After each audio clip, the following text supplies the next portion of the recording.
দক্ষিণ ত্রিপুরার সাব্রুম বাস স্ট্যান্ডকে কেন্দ্র করে ছাড়পত্রের অর্থ আদায় নিয়ে নতুন করে বিতর্কের সৃষ্টি হয়েছে।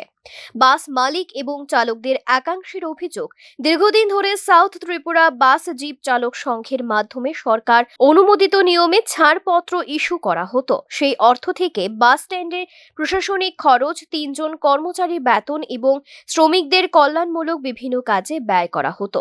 তবে অভিযোগ, সম্প্রতি সংগঠনের স্থানীয় নেতৃত্বে পরিবর্তনের পর ছাড়পত্র আদায়ের পদ্ধতিতেও পরিবর্তন আনা হয়েছে।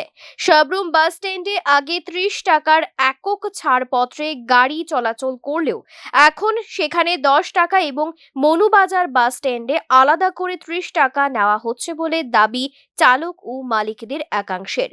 তাদের অভিযোগ, এই সিদ্ধান্তে গাড়ি প্রতি অতিরিক্ত অর্থ ব্যয় করতে হচ্ছে। পাশাপাশি সাব্রুম শাখার আয় কমে যাওয়ায় কর্মচারীদের নিয়মিত বেতন প্রদান এবং শ্রমিক কল্যাণমূলক কার্যক্রমও ব্যাহত হচ্ছে। আরও অভিযোগ, এই বিষয়ে আপত্তি জানালে কিছু গাড়ির মালিক ও চালকদের ভয় ভীতি দেখানো হয়েছে, যদিও এই অভিযোগের স্বাধীনভাবে সত্যতা যাচাই করা সম্ভব হয়নি। এদিকে সাউথ ত্রিপুরা বাস জিপ চালক সংঘের রাজ্য কমিটির অনুমোদন ছাড়াই এই সিদ্ধান্ত গ্রহণ করা হয়েছে বলেও অভিযোগ তুলেছেন ক্ষুব্ধ চালক এবং বাস মালিকদের একাংশ। আমার নাম বিজয় কুমার দে। এটা কোন জায়গা? এটা সাবরুম সাউথ ত্রিপুরা বাহ্যিক চালক সংঘ।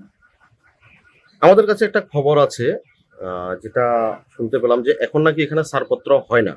বিষয়টা কি? বাসগুলো ছাড়পত্র কেন হয় না?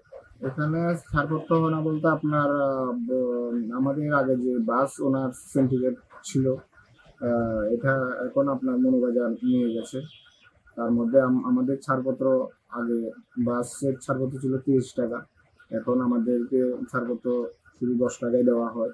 এর মধ্যে আমাদের বেতনের টাকাও হয় না, প্লাস আমাদের অফিসও কোনো টাকা হয় না, ঠিক আছে।